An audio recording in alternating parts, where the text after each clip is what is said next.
지식과 믿음 있어도 아무 소용 없으니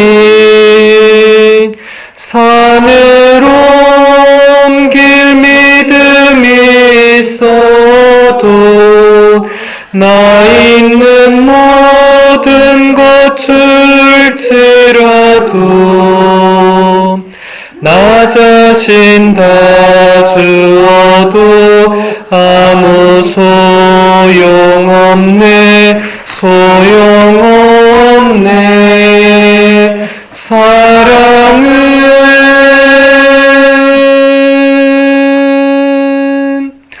영원하네 사랑은 온유하며 사랑은 자랑치 않으며 교만하지 아니하며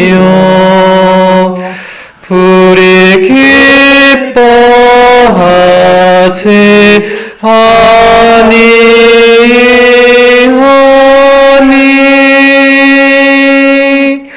내가 천사에 말한다 해도 내 맘에 사랑 없으면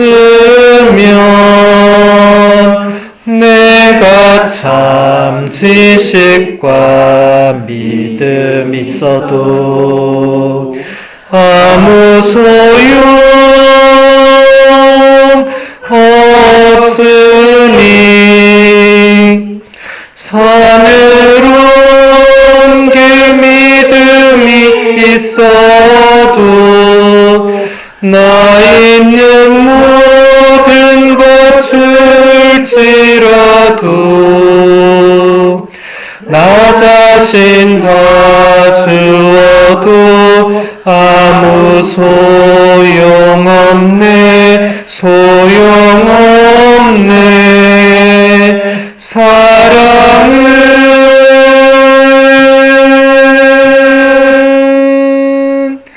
영원하네 영원하네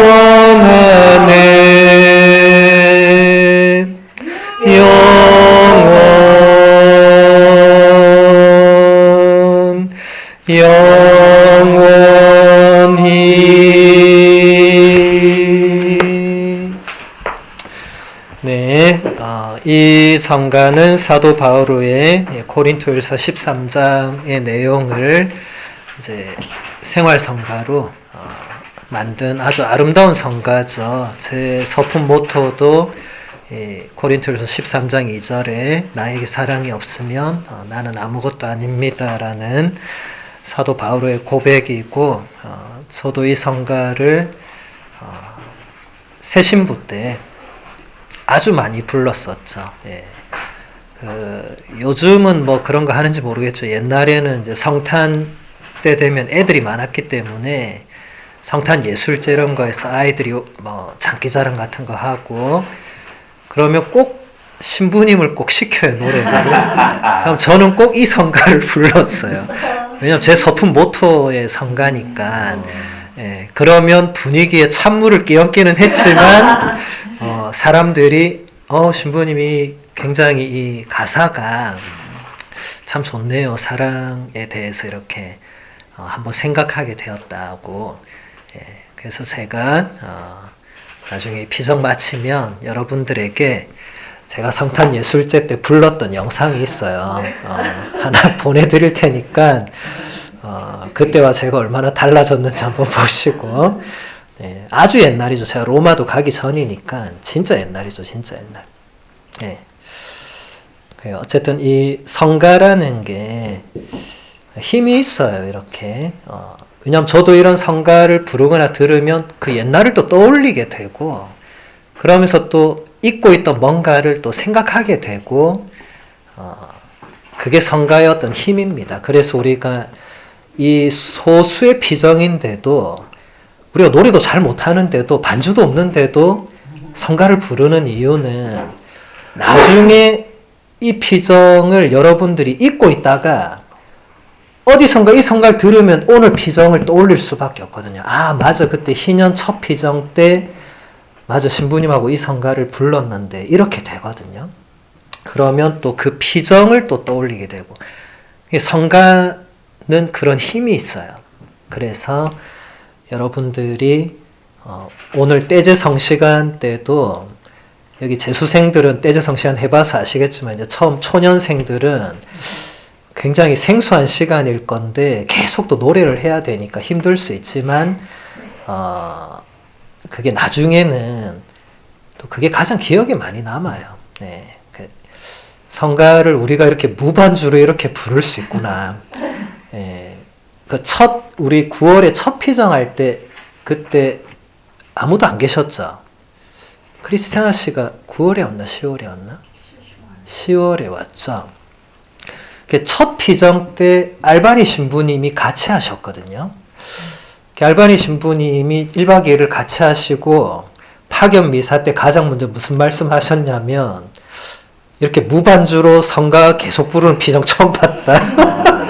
너무 놀랬다고 본인은 제가 성가책 펴세요 할 때만 해도 아니 반주도 없는데 하고는 제가 그냥 막 부르니까 사람들이 뭐 음도 다 틀리고 막 이렇게 하는 거예요. 근데 어떻게든 되니까 그때 알바니 신부님이 이게 꼭 반주가 있어야만 성가를 할 수 있는 건 아니고 이렇게 그냥 마음과 마음이 모여서 음도 틀리고 뭐 하더라도 그렇게 하느님께 뭔가를 바쳐드릴 수 있다는 그게 그분한테는 새로웠다고. 저도 그렇게 생각합니다. 우리가 아름다운 반주가 있으면 좋겠죠. 또 성가 잘하는 분들이 한쪽에서 막 성가를 불러주면 좋겠죠.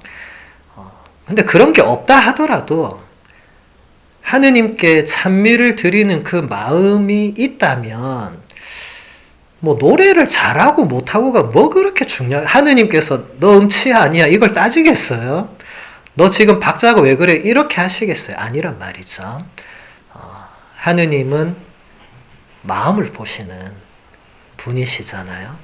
그래서 여러분 앞으로도 성가를 부를 때 단 한 구절을 불러도 마음을 담아내는 게 중요해요. 잘 못 부르는 거는 중요하지 않습니다. 근데 마음을 담고 부르느냐 아니면 빈 마음으로 그냥 흥얼거리느냐 이건 좀 차이가 있겠죠.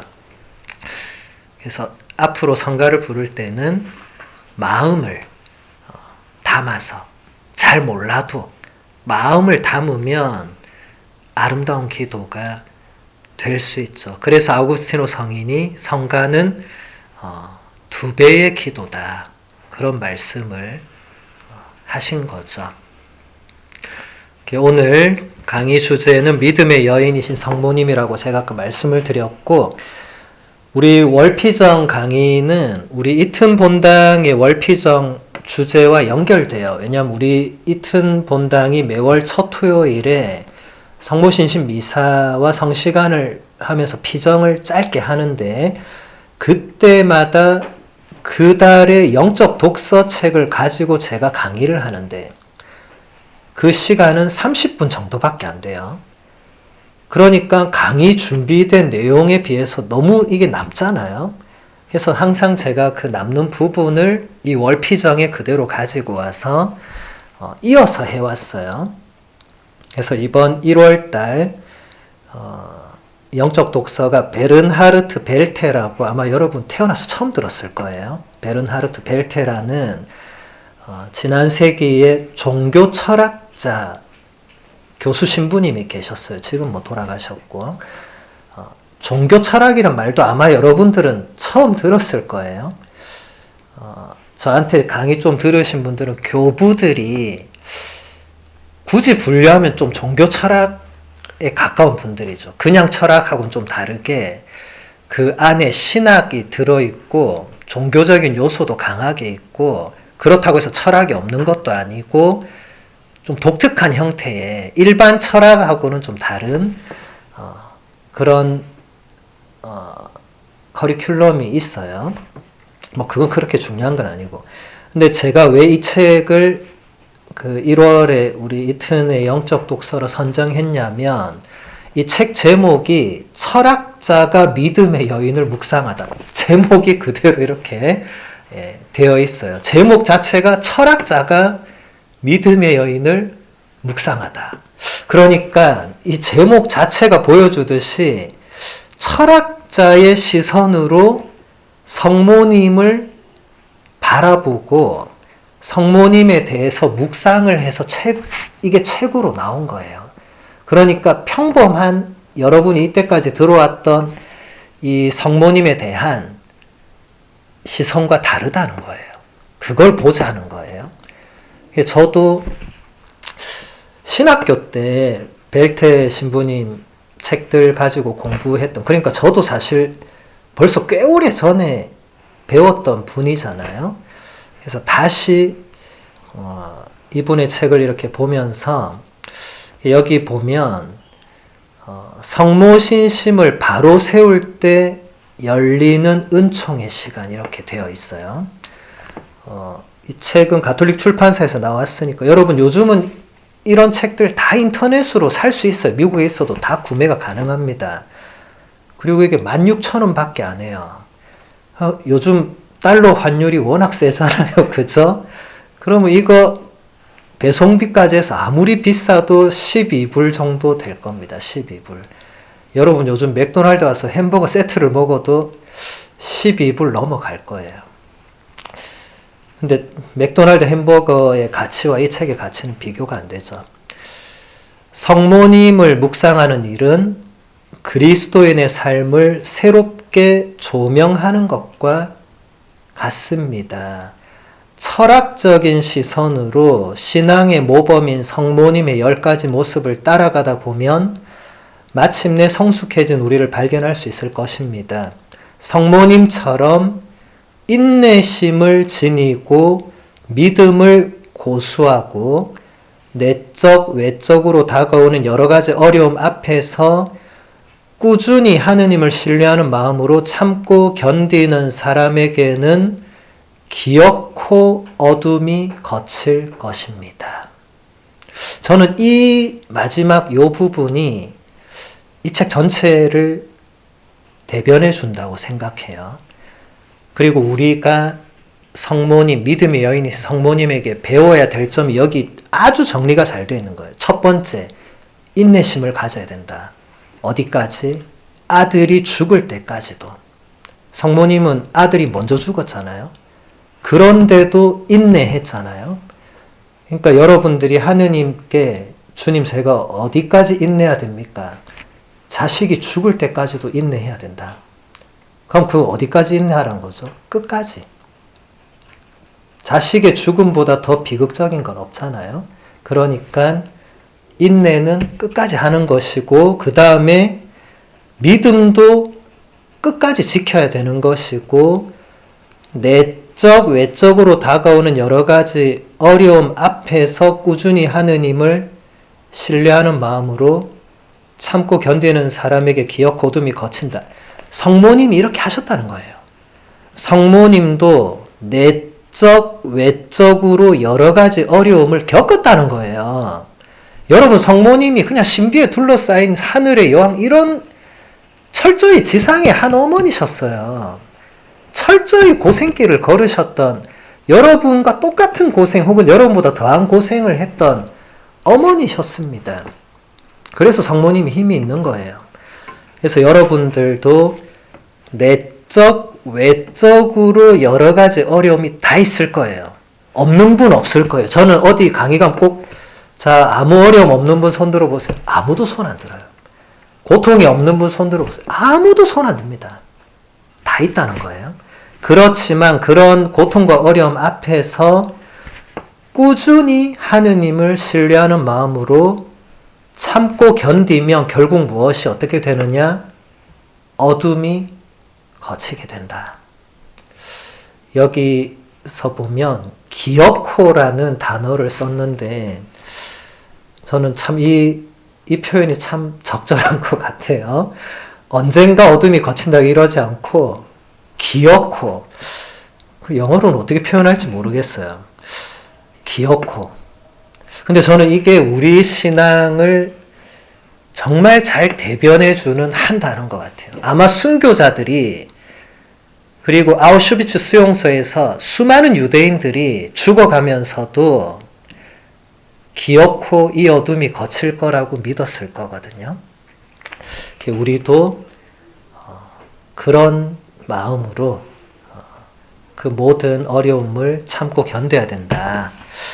이제 벨테 신부님께서 성모님을 어떻게 바라보시는지 같이 보도록 하겠습니다. 하느님께서 우리에게 바라시는 바가 항상 똑같을 것이라고 생각하지는 않습니다. 왜냐하면 하느님께서는 우리 각자에게 저마다 실존하는 삶을, 그러니까 각자가 살아야 할 운명, 각자가 만나야 할 사람들, 각자가 짊어져야 할 짐, 곧 고난을 선사하시기 때문입니다. 그러나 그때마다의 상황에서 하느님과 멀어지지 않고 언제든 가까이서 부르심에 응답하고자 준비하는 사람, 곧 믿음과 희망으로 하느님께서 자신에게 요구하시는 바에 기꺼이 응답하는 사람은 자신에게 이미 펼쳐진 또 앞으로 펼쳐질 사건도 결국에는 두말 없이 받아들이면서 이 길이 곧 나의 길이라고 다짐하면서 기쁘게 걸어갈 것입니다. 이분이 교수님이라서 이렇게 좀 말이 길어요. 지금 한 문장이 몇 줄이 됐어요. 제가 읽으면서도 참 이걸 좀 끌으면서 얘기하지 뭘 이렇게 줄줄이 그냥 이 강의 스타일이 굉장히 졸렸을 거예요. 아마 그 자리에 있는 학생들은. 그래서 하나씩 끊어서 보도록 하겠습니다. 하느님께서 우리 각자에게 저마다 고유한 삶을 허락하신다. 이 말을 하기 위해서 지금 세 줄을 썼어요. 예. 그러니까 각자가 살아야 할 운명, 각자가 만나야 할 사람, 각자가 짊어져야 하는 짐이 다르다. 그 말이에요. 예. 저마다의 십자가의 길이 있다. 근데 중요한 것은 이 철학자 교수님은 그것을 하느님이 선사하시는 무언가로 바라보고 있는 거예요. 여러분, 이것이 이분의 신앙이에요. 여러분, 십자가를 선물이라고 생각하는 사람 제가 손 들어보세요 하면 거의 손 안 들거든요. 근데 그때 손 들 수 있는 사람이 이제 이분 정도 경지에 간 거예요. 아, 그조차도 선물이구나. 여러분, 사실 고통을 좋아하는 사람은 아무도 없죠. 고통을 그냥 좋아하면 그건 문제 있는 사람이에요. 대부분은 고통을 싫어하고 힘들어하고 피하려고 하는데 피할 수 없는 고통 앞에서 이제 우리가 이게 뭐지 하고 생각하게 되죠. 이게 내 잘못 때문인가, 아니면 저 사람이 문제인가, 아니면 하느님께서 허락하시는 시련인가, 아니면 시험인가, 뭐 여러 가지 의미 부여를 하려고 하는데 최종적으로 하느님께서 나에게 주시고자 하는 그 무엇이 고통 안에 있다고 받아들일 수 있을 때 이제 뭔가 새로운 지평이 열리게 되겠죠.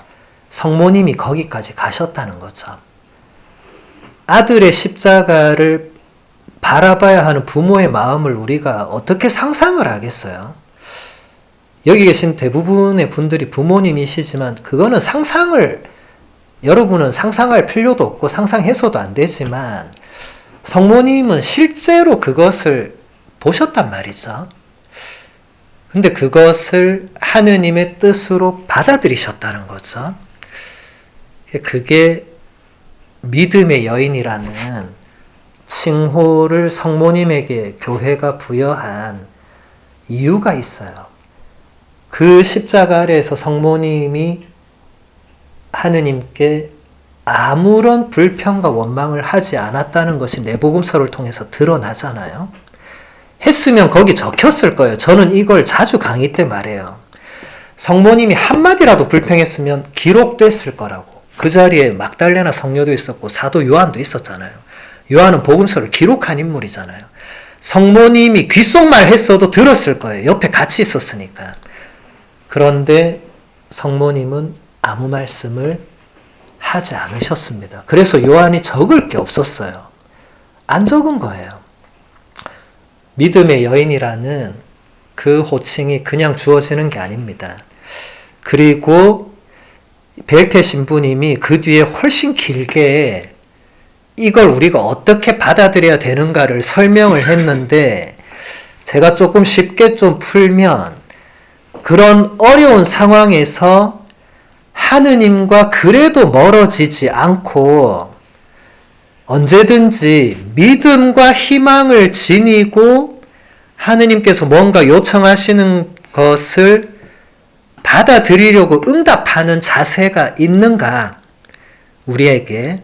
그리고 그런 자세가 되어 있는 사람은 어떤 일이 펼쳐지더라도, 눈앞에서 아들이 죽는 모습을 봐야 하더라도 그 길이 나의 길이라고 받아들일 것이다. 그리고 기쁘게 걸어갈 것이다. 말이 안 되는 문장이에요. 말이 안 되는. 인간적으로 볼 때 말이 안 되는 문장이에요. 근데 여러분, 사실 고통을 인간의 언어로 풀어내려면 풀어낼 수가 없습니다. 고통은 신비입니다. 신비는 인간이 다 풀어낼 수가 없어요. 그러다 보니까 말이 안 되는 문장들이 성경에도 있고 교부들, 성인들 말씀에도 있고, 이렇게 현대 신학자들도 말이 안 되는 거 알면서도 말하는 거예요. 그게 더 저는 신비를 드러내는데 적합하다고 생각합니다. 동정녀가 아들을 낳았다. 말이 됩니까? 안 됩니까? 안 되잖아요. 동정이면 아들을 낳으면 안 되잖아요. 동정이면 아들을 잉태해도 안 되잖아요. 그런데 우리 교회의 믿음은 동정녀가 아드님을 잉태하고 낳으시고 낳고 나서도 동정이라고 가르치잖아요. 가톨릭 교회 교리가. 세상 사람들이 그거 굉장히 비웃어요. 너네는 무슨 말도 안 되는 문장을 가지고 믿는다고. 그 수준이 거기 있는 거예요. 신비를 어떻게 풀어야 되는지조차 모르는 거예요. 그래서 여러분, 그런 사람들하고 굳이 말로 이기려고 할 필요 없고, 신비는 인간의 언어로 풀 수가 없는 거예요. 아까 우리가 이 성가 왜 불렀어요? 내가 천사의 언어로 말을 한다고 해도 사랑이 없으면 그게 아무 소용이 없다. 사도 바오로가 신비에 대해서 내린 결론은 사랑이 없으면 신비 자체를 풀어낼 수 없고 접근할 수도 없고, 심지어 어떤 사람이 자기가 천사의 언어를 말을 한다고 해도 그거 다 부질없다. 그래서 여러분, 인간의 언어는 너무 한계가 많습니다. 여러분끼리 대화할 때도 느끼잖아요. 내 마음은 이게 아닌데, 왜 이거밖에 말이 안 나오지? 이럴 때가 얼마나 많아요. 우리 마음조차도 제대로 언어가 담아내지 못하는데, 하물며 하느님 마음을 어떻게 언어가 담아내며 하느님께서 하시는 그 신비로운 일들을 어떻게 인간의 언어가 담아냅니까? 안 되죠. 그래서 여러분, 언어는 한계가 많아요. 제가 강의할 때마다 저도 느껴요. 참 한계가 많구나. 저 자신도 한계가 많고, 그래서 어떤 강의를 할 때마다 저도 매번 제 한계를 많이 봅니다. 그렇지만 하느님께서 그래도 하라고 하시니까 저는 또 하는 거예요. 제가 잘나서 강의하고 그런 거 아닙니다.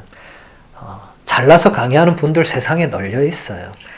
근데 저는 잘나서 강의하는 건 아니고, 이 시간을 통해서 하느님께서 무언가를 저를 통해서 혹은 강의를 통해서 말씀하신다면 제가 뭔가를 해야 되는 거죠. 그래서 부족하나마 저도 매번 강의를 이렇게 준비해 옵니다. 벨트 신부님도 마찬가지셨을 거예요. 뛰어난 철학자셨지만 책을 읽어보면 굉장히 겸손하십니다. 뛰어난 분들과 겸손은 연결되어 있어요. 여러분은 제가 이런 말하면 나는 뭐 굳이 뛰어난 존재가 될 필요 없으니까 이렇게 하면 안 돼요. 겸손은 우리 모두가 추구해야 될 중요한 성덕의 하나입니다. 성모님은 믿음의 여인이셨지만 동시에 겸손의 또 여인이셨잖아요. 우리도 끊임없이 겸손을 추구해야 됩니다. 왜 그러냐면 그쪽을 추구하지 않으면 인간은 항상 반대로 가게 돼 있어요. 겸손의 반대가 뭡니까? 교만이잖아요. 겸손을 추구하지 않으면 반드시 교만, 자만, 허영으로 갈 수밖에 없어요. 여러분은 다 그걸 경험했을 거예요. 내가 어느 순간 허영심이 차 있구나. 내가 어느 순간 누군가를 무시하는구나. 내가 원래 안 그랬는데 왜 그렇게 됐을까? 겸손을 추구하지 않으면 그렇게 됩니다. 인간은 동물적인 요소가 우리 안에 있어요.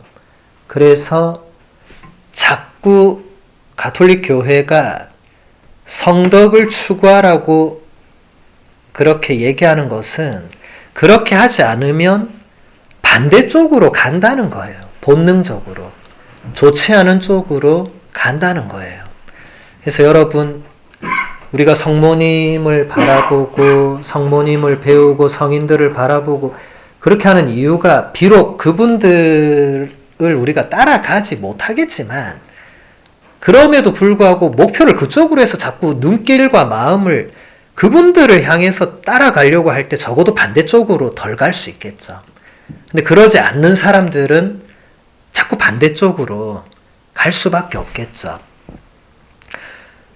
그 다음 본문 볼게요. 성모님은 특히 동정녀의 신분에서 어머니로 부름을 받으셨는데 이것은 마테오와 루카복음서가 증언하는 바입니다. 예수님과 함께 이 세상에 드러났고 또 그런 점에서 성모님에게서 활짝 핀 하느님의 위대한 선물은 그 어떤 측면에서도 사람이 지어낸 것이 아닙니다. 그런 의미에서 그것은 한마디로 순수한 은총입니다. 이 은총은 오직 동정과 같은 순결한 마음가짐으로만 받아들여질 수 있고 또 동정 마리아가 보여주신 그런 삶을 따라서만 계속 이어질 수 있습니다. 동정녀의 잉태와 출산에 대한 교리를 철학자가 어떻게 보느냐? 이것은 전적으로 은총이다. 이것은 인간적으로는 그 어떤 말로도 설명이 불가능하다. 그런데 철학적으로 또 풀어낸 게 이 은총은 성모님처럼 그런 정말 동정의 그 순결한 마음가짐을 가진 분에게서 그 은총이 실현이 되고 또 성모님이 보여주신 그런 삶에서 그게 계속 꼽히는 거라고. 그러니까 우리가 성모님처럼 동정으로 잉태하고 출산 그럴 필요 없어요. 우리는. 하느님은 우리에게 그런 걸 요구하지 않습니다. 그건 성모님 한 분으로 충분합니다. 근데 우리가 배울 점은 성모님이 보여주신 그 삶의 모습과 자세를 우리는 배울 필요가 있다는 거죠. 우리는 동정녀가 될 필요가 없지만 그런 깨끗하고 순수한 마음을 간직해야 될 필요는 누구나 있죠. 여러분, 이 시대는 불양심과 거짓이 아무렇지 않게 난무하는 세상이죠. 입만 열면 거짓말을 하는 사람들이 너무 많은 세상이죠. 그러다 보니까 사람들이 너도 나도 이제 양심이 무뎌져 갑니다. 아니, 사람들이 저렇게 아무렇지 않게 거짓말 하는데, 내가 이 정도 하는 게 무슨 큰 대죄가 되겠느냐. 그렇게 비교하면 안 됩니다. 저는 항상 신자들한테 비교할 때는 성인들과 비교하라고 하거든요. 입만 열면 거짓말하는 사람과 나를 비교하면 그 어디로 가는 거예요? 그러면 나는 입만 열면 거짓말은 안 하지만 조금 해도 되는 쪽으로 갈 수밖에 없잖아요. 성모님과 성인 성녀와 비교하면 어떻게 해야 되는 거예요? 입만 열면 하느님을 찬미하는 쪽으로 가야 되잖아요. 거기에 거짓이 있을 수 있습니까? 없습니까? 없죠. 근데 그쪽으로 가려니까 이거 엄두가 안 나잖아요. 그렇지만 그쪽으로 가도록 우리가 목표와 방향을 설정해야 된다. 여러분, 비교는 안 하는 게 좋지만 하려면 저는 항상 성인들과 비교하라고. 근데 집에 가서 한번 잘 생각해 보세요. 왜 제가 우스갯소리라도 그런 말을 하는가. 그것은 비교를 하라는 게 아니라 우리의 그 눈길과 지향점이 자꾸 반대쪽에 그쪽을 봐서는 안 되는 거예요. 그러면 나보다 엉망인 사람이 너무 많은데 나는 이 정도면 괜찮다. 제가 이 월피적 때마다 얘기해요. 그거 위험하다. 이 정도면 괜찮다는 신호는 좋지 않다. 자꾸 나보다 더 뛰어나신 분들을 보고 나의 부족함을 볼 생각을 해야 되는데, 이 정도면 괜찮다는 건 나의 부족함이고 뭐고, 아유 주님 저는 이 정도만 하겠습니다. 이게 깔려 있는 거예요. 나를 더 이상 힘들게 하지 말라는 거예요. 그거 좋지 않아요. 여러분, 신앙생활은 사도 바울의 표현을 따르면 죽을 때까지 가시밭길이고 죽을 때까지 싸워야 되고 죽을 때까지 십자가를 져야 되고 죽을 때까지 고통스럽습니다. 나중에 지상에 이걸 다 마치고 화관을 받을 거라고 하거든요. 지금은 어쩔 수 없습니다. 지금 편안하자. 나중에 좋지 않겠죠. 지금 고통스러운 것이 나중을 위해서는 좋은 겁니다. 그래서 사도 바오로가 뭐라고 해요? 지금 우리가 고통을 겪고 있지만 나중에 받게 될 그 엄청난 상급을 생각하면 이 시대에 우리가 겪는 고통은 아무것도 아니라고 생각한다고 사도 바오로가 말했어요. 그럼 여러분 중에 어떤 분은 사도 바오로가 좀 고통을 덜 겪었나? 그 시대에는 이 정도 고통이 없었나? 절대로 그렇지 않습니다. 여러분, 사도 바오로가 어떤 고통을 당했는지 보시려면 필리피서를 읽어보시면 거기 다 나옵니다. 사도 바오로는 돌에 맞아서 죽을 뻔한 것만 2번이에요. 여러분, 사람들이 돌을 던져서 맞았는데 죽을 때까지 돌 맞았다 생각해보세요. 생각만 해도 끔찍하지 않습니까? 사람들이 나한테 돌을 던지기 시작했는데 죽을 때까지 돌에 맞았다고. 바오로는 2번이나 맞았어요. 그래서 사람들이 바오로가 죽은 줄 알고 질질 끌고 성문 밖에 내다 버린 적도 있어요. 그런데도 일어난 사람입니다. 근데 그런 사람이 나중에 받을 상급을 생각하면 지금 그 고통은 아무것도 아니라고. 고통을 몰라서 하는 말이 아닙니다. 나중에 받을 상급이 지금 그 돌 맞는 고통에 비할 게 못 된다는 거예요. 하느님과 얼굴과 얼굴을 맞대고 본다고, 이 고린토에서 13장 마지막이 그거거든요. 하느님과 얼굴을 맞대고 보는, 우리가 이따가 성체 찬미가를 노래할 그 가사에도 나오는, 우리가 나중에 하느님을 만나게 될 때의 그때의 그 복된 상태를 생각하면 지금의 시련과 고통은 충분히 우리가 받아들일 수 있다는 거죠. 그래서 여러분, 가끔씩은 너무 죽음의 고통만 생각하지 말고 죽음 이후에 내가 정말 천국에 가게 된다면 그 천국에서 누리게 될 그 복된 상태와 기쁨이 어느 정도일까? 한 번쯤은 상상해 보셔야 됩니다. 우리 신자들은 그런 면에서 너무 겸손하시더라고요. 신부님, 저는 연옥만 가도 감사하게 생각하고, 대부분 그래요. 저는 그냥 지옥 문턱에서 어떻게든 좀, 대부분 그러세요. 물론 겸손의 표현이지만 성인들은 천국의 기쁨을 자주 생각했거든요. 물론 성인들은 천국을 보장받았다고 생각하진 않았습니다만 천국의 기쁨을 보면서 지상의 고통을 견뎠기 때문에 여러분들도 여러분의 죄를 보면 연옥이 지정돼 있겠지만 그렇지만 우리가 희년의 전대사도 받을 수 있고 또 우리가 회개할 수 있는 은총도 있고 또 우리를 위해서 기도해 주는 분들도 있고 그래서 어떻게든 베드로 사도가 천국 문을 열어주신다면 그때 누리게 될 그 엄청난 기쁨, 행복 그것을 생각하시면 지상의 고통을 이겨낼 수 있습니다. 그래서 특히 병중에 있는 많은 분들 그런 분들이 신앙으로 그 고통을 병상에서 이겨나가는 그런 분들 여러분 주위에서 많이 보셨을 거예요. 제 동기 신부님 어머님도 10년을 병상에만 계셨어요.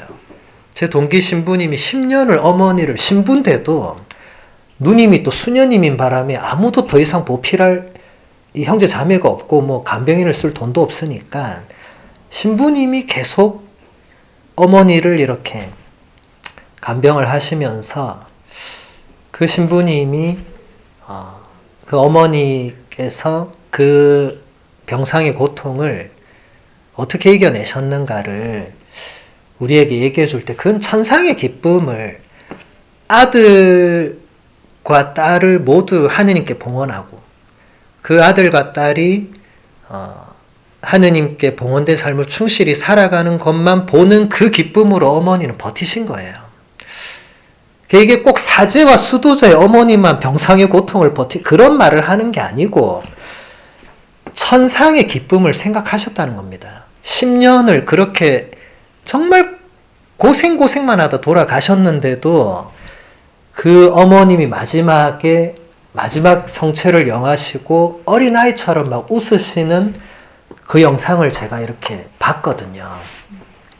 너무 해맑게 웃으시더라고요. 10년의 고통은 아무것도 아니더라고요. 저도 그때 많이 반성을 했어요. 저게 진짜 신앙인이구나. 어머니께서 우리 아들 사제들에게 정말 신앙의 기쁨이 무엇인가를 몸소 보여주시고 가르쳐 주셨구나. 우리 그 어머니 장례식장에서 우리가 모두 웃으면서 사진을 찍었어요. 그 어머니의 유언이었어요. 아들 사제들이 나 때문에 울지 말고 웃으라고. 내가 천국의 기쁨으로 갈 수 있도록 기뻐해 달라고. 그래서 우리가 웃으면서 사진을 찍고 그 사진을 남겨놨어요. 장례식장에서. 그게 일반인들은 상상도 할 수 없는 그 신앙의 기쁨. 성모님도 아드님의 고통과 죽음을 직접 보셔야 했지만 그것을 넘어설 수 있었던 신앙의 기쁨. 하느님께서 언젠가는 뭔가를 주실 것이다. 그게 우리의 희망이잖아요. 그래서 여러분 낙심하거나 좌절하거나 절망하기는 대단히 쉽습니다. 희망하는 것. 제가 아까 말씀드렸듯이 희망이 없어도 희망하는 것. 아브라함은 어떻게 그럴 수 있었을까? 하느님께서 약속을 하셨거든요. 내가 반드시 너에게 후손을 일으켜 세울 거라고 약속을 하셨어요. 그때 아브라함이 100살이었습니다. 100살인데 무슨 후손이 생기나 했는데 생겼잖아요. 이삭이 생겼잖아요. 근데 아브라함이 희망이 없어도 희망할 때는 생기기 전입니다. 근데 하느님의 약속을 아브라함은 믿었죠. 본인의 육신의 나이로는 불가능했지만 믿었죠. 그래서 이루어졌습니다. 믿음의 힘이 그만큼 큰 거죠. 그래서 여러분들도 신앙의 기쁨은 고통을 뛰어넘을 수 있는 거예요. 우리 신자들이 기쁘게 살기보단 다 너무 힘들게 사니까 교황님께서 1년 내내 사순 시기를 사는 신자가 너무 많다 이런 표현을 하시거든요. 우리 신자들이 기뻐하지 못하는 거예요. 얼굴이 맨날 그냥 힘들어 하시는 거예요. 그러니까 교황님 보시니까 당신은 막 그 기쁨으로 막 이렇게 우리 교황님 얼굴 보세요. 항상 기쁘시잖아요. 90 노인의 얼굴이 아니에요. 진짜 천진난만한 소년의 미소를 가지고 있잖아요. 근데 여러분 거울 한번 여러분 표정을 한번 보세요. 여러분 얼굴에서 과연 천진난만한 소년 소녀의 기쁨이 있는가 아니면 90 노인의 이제 그 절망하고 낙심하고 좌절한 그게 있는가? 교황님은 당신의 기쁨의 이유를 딱 한 줄로 표현하셨거든요. 그 이태리어로 Il Signore sempre fedele a me 이렇게 하셨어요. 제가 잊을 수가 없어요. 제가 그걸 직접 이렇게 동영상으로 봤기 때문에 Il Signore 하면 주님께서 sempre 하면 언제나 fedele 하면 성실하다, 신실하다, 한결같다. a me 하면 영어의 to me가 되겠죠. 나에게. 그러니까 주님께서 나에게 언제나 성실하시고 한결같으시기 때문에 나는 기쁘다. 교황님 그렇게 얘기했습니다. 그게 당신의 유일한 기쁨의 이유라고. 근데 그게 당신만의 이유가 아니고 우리 모두의 기쁨의 이유인 거죠. 그래서 여러분들 신앙에 기쁨이 없다면 여러분들이 주님께서 나에게 한결같으시다는 걸 아직까지 체험하지 못했거나 아니면 전혀 그런 말을 듣도 보도 못했거나 둘 중에 하나일 거예요. 둘 중에 하나라도 가지고 있는 사람은 계속 좌절하거나 계속 낙담하거나 그럴 수가 없습니다. 하느님께서 나에게 성실하시다는데 하느님이 나를 한결같이 사랑하신다는데 내가 계속 풀죽어 있을 수는 없는 거죠. 계속 본문을 보도록 할게요. 우리는 예수님께서 장성하신 후에 어머니 곁을 떠나셨다는 사실을 알고 있습니다. 예수님께서는 당신의 길을 걸어가셨고 그 이후로 한동안 성모님에 관해서 우리는 더 이상 들은 것이 없습니다. 성모님의 신앙이 날로 자라고 성숙해지는 과정은 침묵 중에 혹은 감추어진 가운데 이루어졌습니다. 이 기간 동안 성모님의 신앙에 어긋나는 별다른 소문도 없었고 우연히 드러난 사건도 없었습니다. 성모님은 자신의 아드님과 일정한 거리를 두었고 나머지는 베일에 쌓인 채 남겨두고서 살아가셨습니다. 우리에게는 정적만이 감도는 시간처럼 여겨집니다. 그러나 복음서에도 소개되지 않은 이 기간 동안 계속되었던 그러한 정적은 신앙이 계속해서 자라나는 못자리와 같습니다. 성모님에 대해서 복음서가 전혀 얘기하지 않는 긴 시간을 철학자가 어떤 시선으로 지금 바라보고 풀어내는가를 볼 수 있죠. 성모님의 신앙이 이 시간 동안 자라고 성숙했다고 보고 있습니다.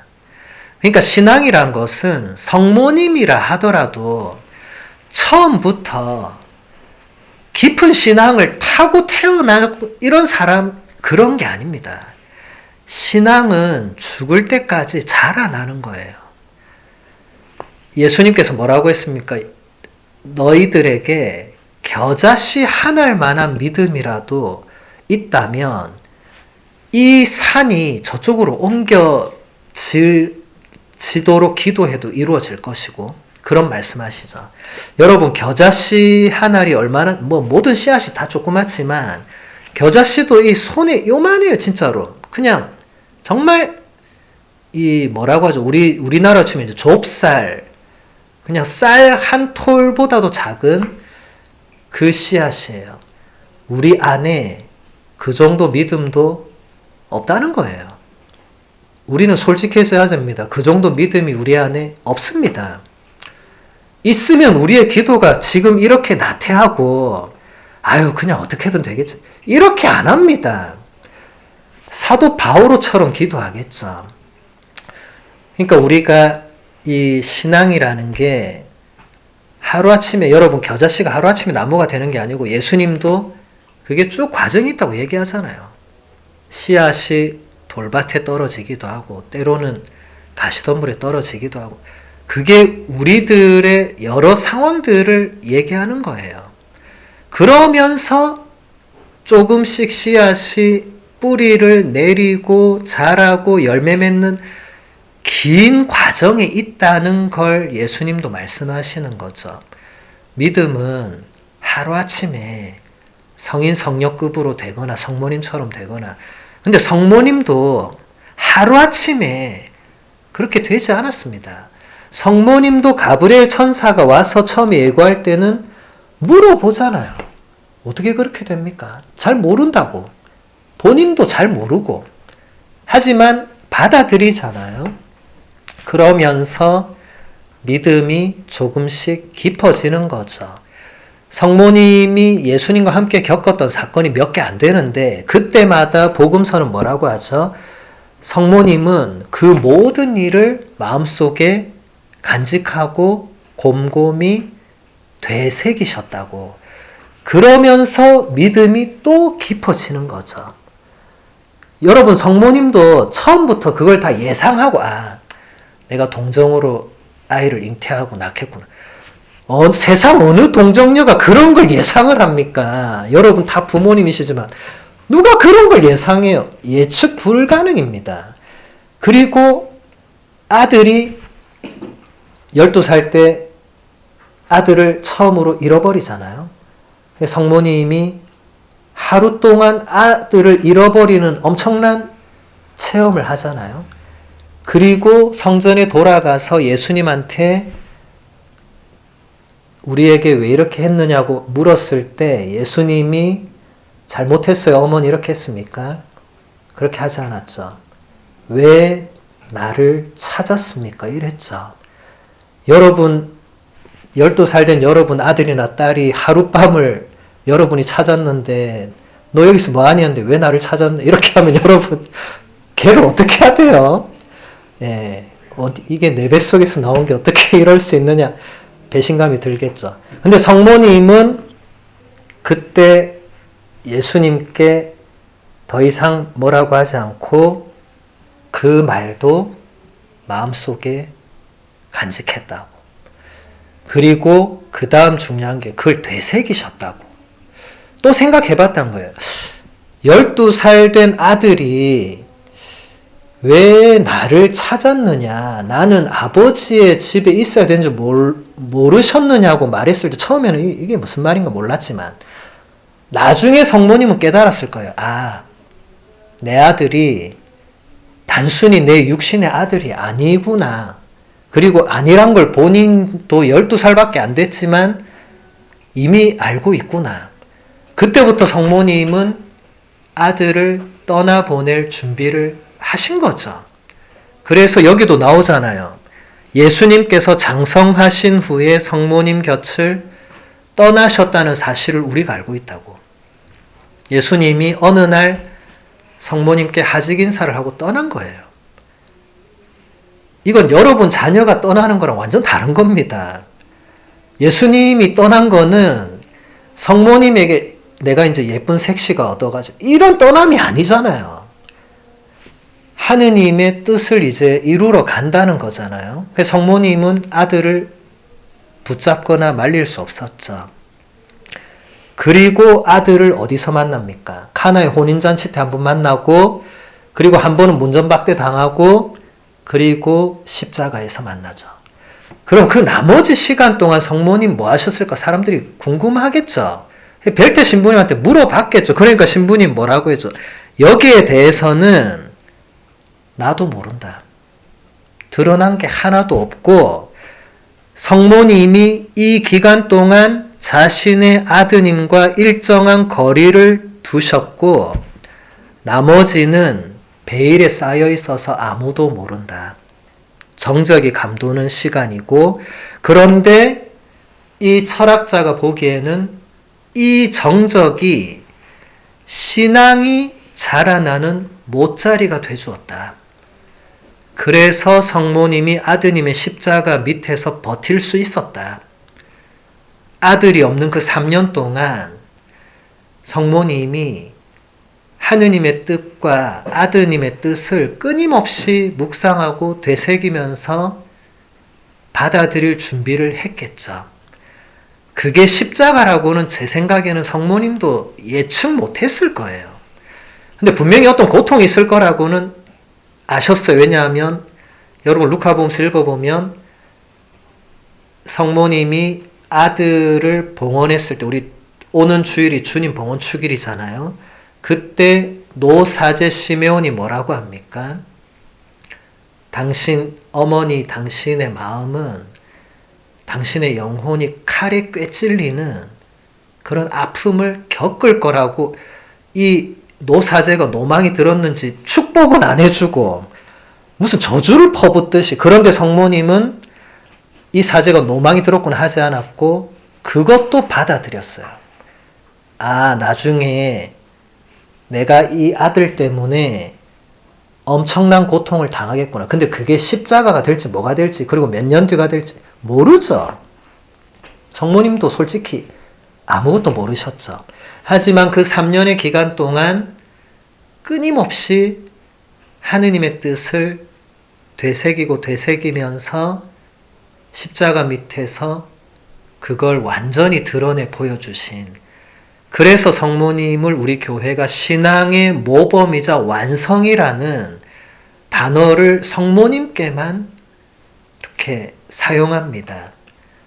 그 외에 나머지 모든 수많은 사도 바울을 비롯한 수많은 교부들과 성인, 성녀들이 있었지만 성모님은 유일한 분이세요. 그런 면에서는 다 성모님을 보고 따라간 거죠. 그리고 사도 바울을 보고 또 따라간 거죠. 우리도 또 성인들을 보고 따라가는 거죠. 여러분이 좋아하는 성인 성녀가 있을 거예요. 혹은 여러분 세례명의 성인 성녀를 보고 따라가야 됩니다. 여러분 세례명 그냥 주어진 거 아닙니다. 여러분이 좋아하는 성인 성녀 그냥 좋아하는 거 아니에요. 하나님 뜻이 있는 거예요. 보고 배우고 보고 따라가야 되는 거예요. 저도 사도 바오로를 특별히 좋아합니다. 제 세례명은 파트리치오지만 저는 사도 바오로를 좋아해요. 그래서 제 서품 모토도 사도 바오로의 고백을 제가 받은 거고, 제가 로마에서 힘들고 어려울 때도 사도 바오로 대성당을 제가 자주 갔습니다. 사도 바오로 대성당에 가면 사도 바오로가 거기 묻혀 계세요. 거기 가서 제가 자주 기도를 드렸습니다. 그때마다 제가 사도 바오로에게 어떤 기도를 했냐면, 제가 당신의 발끝만이라도 닮게 해달라는 기도를 했거든요. 나중에 굉장히 후회했습니다. 그런 기도를 안 했어야 되는데 괜히 해가지고 내 인생이 이렇게 꼬이는구나. 여러분, 기도는 함부로 하시면 안 되고 허투루 하시면 안 되고, 근데 그 기도는 제가 하고 싶어 한 건 아니에요. 무릎 꿇었는데 그 기도가 나오는 거예요. 뭐 어쩌겠어요.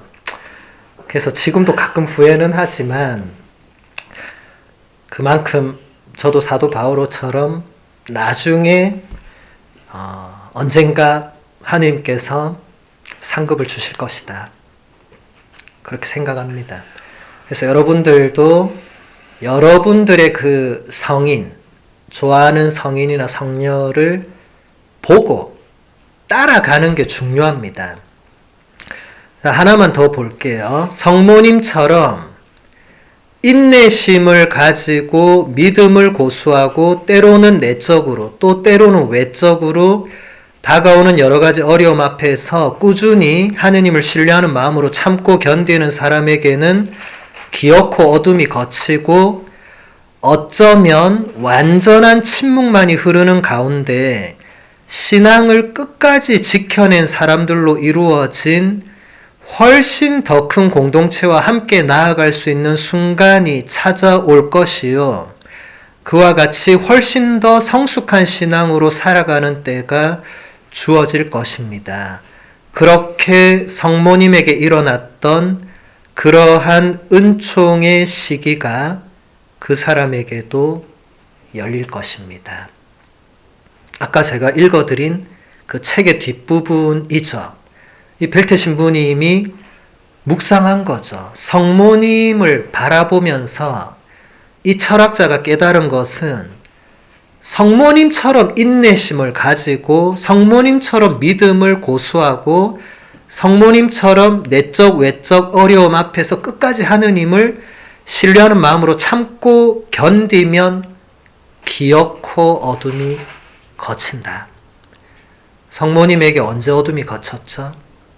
부활하신 예수님을 만났을 때, 성령을 받으셨을 때, 예수님께서 성모님을 하늘로 불러 올리셨을 때, 예수님께서 성모님께 천상모후의 관을 씌워주실 때, 여러분 그것과 그 신앙의 어둠이 비교가 됩니까 이게? 비교할 수 없는 상급이 주어진 거죠. 성모님은 내가 언젠가 하늘의 여왕이 될 거야. 그런 생각을 꿈에라도 하셨겠어요?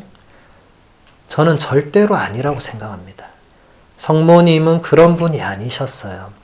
그래서 여러분들도 성모님처럼 그렇게 견디는 이에게는 기어코 어둠이 거치고, 아까 책에는 뒤에 본문이 없었지만 여기 저는 뒤에 본문이 훨씬 중요하다고 생각합니다. 어쩌면 완전한 침묵만이 흐르는 가운데 신앙을 끝까지 지켜낸 사람들로 이루어진 훨씬 더 큰 공동체와 함께 나아갈 수 있는 순간이 찾아올 것이다. 저는 이 굉장히 이 묵직한 내용들을 철학자의 어떤 담백한 표현, 완전한 침묵이 흐른다, 이게 뭐예요? 우리가 계속 하느님을 신뢰하는 마음으로 참고 견뎌도 하느님께서 응답을 주시지 않는 그 시간이 계속된다는 거예요. 성모님도 하느님께서 따로 응답을 그런 거 없었습니다. 성경에 안 나온다고 해서 성모님한테는 하느님이 따로 너 조금만 기다려. 없었어요. 아드님이 죽는다고 미리 아무 언제 없으셨고, 아드님의 죽음 이후에 아드님이 3일 뒤에 다시 살아날 거라고 성모님한테 하느님이 미리 귀뜸해주고, 가브리엘 천사가 살짝 와가지고 아이고 어머니 걱정 마세요. 이틀 뒤에 다 잘 됩니다. 그 무슨 말도 안 되는, 그거는 성모님에 대해서 굉장히 완전 잘못 알고 있는 거예요. 성모님은 그 순간 세상 모든 절망을 본인 품에 다 받아 안으신 거예요. 아들의 죽음이라는 엄청난 사건 하나가 아니고, 어떻게 보면 성모님은 가브리엘 천사의 그 잉태 예고 때부터 그 십자가 이전까지 한결같이 하느님께 신뢰를 두고 왔는데, 마지막에 하느님께서 보여주신 것은 아들의 십자가였거든요. 이건 성모님이 예상한 하느님의 응답은 아니었어요. 그런데 성모님은 그걸 받아 안습니다. 그래서 여러분들 평생을 하느님을 신뢰해 온 분들이 여기 계실 건데, 마지막에 하느님이 엉뚱한 뭔가를 답을 주실 수 있어요. 그걸 받아들여야 됩니다. 그리고도 계속 침묵이 흐를 수 있습니다. 그 또한 받아들여야 됩니다. 그게 사도 바오로가 걸었던 길이고, 성모님은 당연히 걸으셨고, 사도 바오로와 그 이후에 교부들과 성인들, 가장 최근의 성인들까지 걸었던 길입니다. 그래서 여러분들도 여기서 벨테 신부님이 희망을 얘기하잖아요.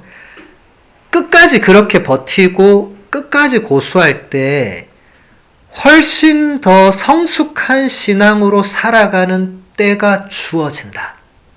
여러분 이 표현들 잘 보세요. 내가 그렇게 살아가게 된다는 주어가 내가 아닙니다. 주어는 그런 때가 주어입니다. 그럼 그때는 누가 주는 거예요? 주어진다는 것도 이게 수동태잖아요. 내가 그때를 만드는 게 아니라는 거예요. 성모님도 아드님이 부활하신 때를 미리 알고 내가 능동적으로 대처하고 아니라는 거예요. 성모님도 100% 거기서는 수동태의 여인이었습니다. 어머니지만 아무것도 할 수 없었습니다. 여러분 부모님이지만 자식의 고통과 죽음 앞에서 부모가 할 수 있는 게 뭐가 있어요? 솔직히 아무것도 없습니다. 하느님을 원망하는 일밖에 없어요. 근데 성모님은 세상 부모님과 다른 게 성모님은 마지막까지 하느님을 원망하지 않았습니다. 우리도 그렇게 받아들일 때 훨씬 더 성숙한 신앙으로 살게 된다. 그런데 그때는 아무도 모른다.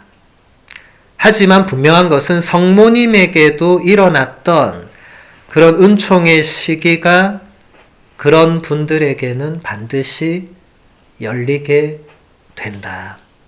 이것이 우리 그리스도교의 희망입니다.